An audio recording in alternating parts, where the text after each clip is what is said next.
단순하게 바라봤던 평양의 모습을 뒤집어보고 이 이미지에 가려진 어떤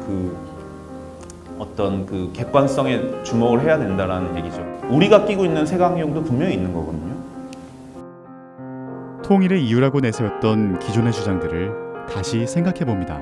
기존 통일 담론들이 낡았다는 데는 동의를 하시나요? 그런 질문도 좀 이렇게 되게 불편할까요?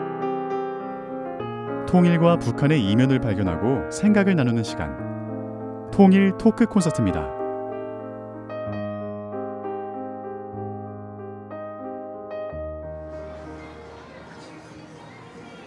평양에서 남북 정상회담이 진행되던 날 서울에서 이색적인 콘서트가 열렸습니다.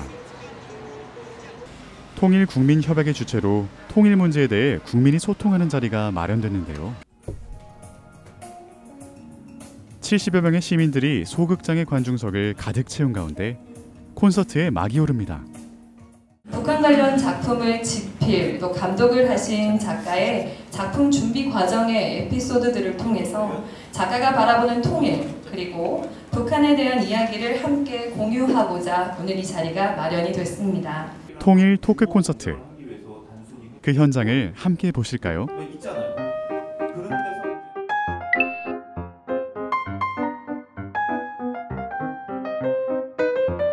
무대의 첫 초청자는 임동우 건축가입니다. 평양이라고 하는 도시 조직이라고 하는 거는 전쟁을 통해서 완전히 이제 그 폐허가 됐기 때문에 새로운 도시를 신도시를 만드는 것이나 마찬가지였고, 북한 입장에서는 그렇다고 하면은 평양에 우리가 사회주의 도시의 이상적인 사회주의 도시를 한번 건설해 보고자 하는 욕심이 생기는 거죠. 늘 우리가 그거를 미디어를 통해서 볼 때 군사 퍼레이드 막 지나가고 이런 것만 봤으니까 저거를 정상적으로 볼 리가 없죠. 사회주의 도시에서는 저 광장 만드는 게 굉장히 중요한 요소입니다. 왜냐면은 사회주의라고 하는 것은 기본적으로 인민들을 계몽한다는 그러니까 계몽, 교육시킨다는 목적이 강하고, 그렇기 때문에 많은 군중들을 데리고 이제 하는 행사나 뭐 이런 것들이 굉장히 많이 필요합니다. 김일성 교시지만 큰 광장 앞이나 번화거리는 노동자들을 위한 궁전, 극장, 영화관 같은 문화시설이 있어야 된다 하는 등 굉장히 이제 광장이라고 하는 거를 이제 도시 내에서 인민들을 위해서 중요한 인민들을 위한 시설이 이제 돼야 된다라고 보는 거죠. 우리 같은 경우는 그린벨트가 이렇게 이제 테두리에 있는 반면에 평양 같은 경우는 그게 이제 안으로 들어와서 안에서 이제 도시가 팽창하는 걸 막아오자고 하는 거죠. 지금은 우리도 굉장히 공원이 좋다, 이런 게 좋다 이런 얘기를 하지만 개발 시대 때는 사실 있는 공원도 없애는 게 개발 시대거든요. 그러니까 근데 이미 평양이라고 하는 데는 자신들이 이제 외국의 캐치프레이즈를 낼 때 우리는 공원의 도시다라고 할 정도로 공원이라고 하는 거를 굉장히 중요하게 생각을 한 거죠. 80년대. 북한이라고 하는 거는 노동자들의 근무 환경과 삶의 환경이 굉장히 중요하기 때문에 자기 집 앞에서 노동할 수 있는 생산 단위를 만드는 거죠. 그러니까 굉장히 소규모화된 것들이 각 구역마다 있는 거죠. 그게 하나의 어떤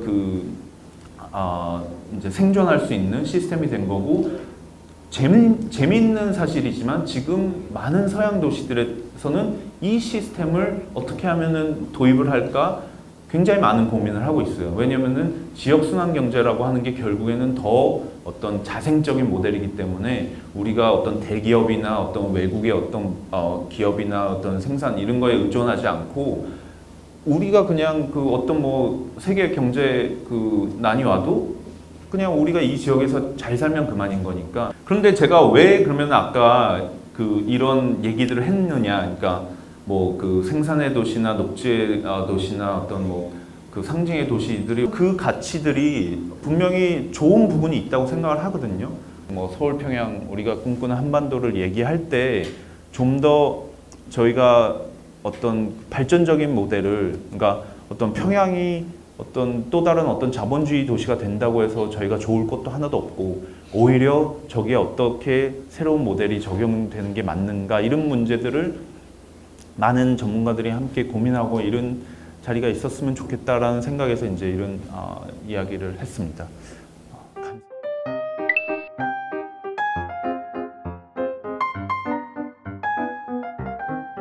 이어진 2부에서는 장강명 작가가 무대에 올랐습니다. 제가 얘기를 크게 이제 두 가지로 구성을 해봤는데요. 기존에 우리가 이제 통일 담론이라고 부르던 것들 한 세 가지 정도 뽑아봤습니다. 얘기를 해보고 이걸 한번 지금 2018년 시각에서 점검을 해보고 제가 조금 이렇게 불편하고 도발적인 그런 문제 제기들을 해볼까 합니다. 그게 이제 듣기에 따라서 어떠실지 모르겠는데 분명히 그 담론들이 저는 좀 오작동하는 부분이 있고 어떤 식으로든 개선을 해야 된다고 생각을 하거든요. 작가가 기존의 통일 담론이라 제시한 내용은 크게 세 가지. 우리는 한 핏줄 한민족이라는 혈연적 가치와 배타적 민족주의, 그리고 경제적 편익을 부각시킨 내용입니다. 작가는 변화된 시대 상황과 사람들의 생각에 맞게 통일 담론도 변화되어야 함을 지적합니다. 동시에 새로운 통일 담론과 상상력이 가미된 제안을 건넸는데요.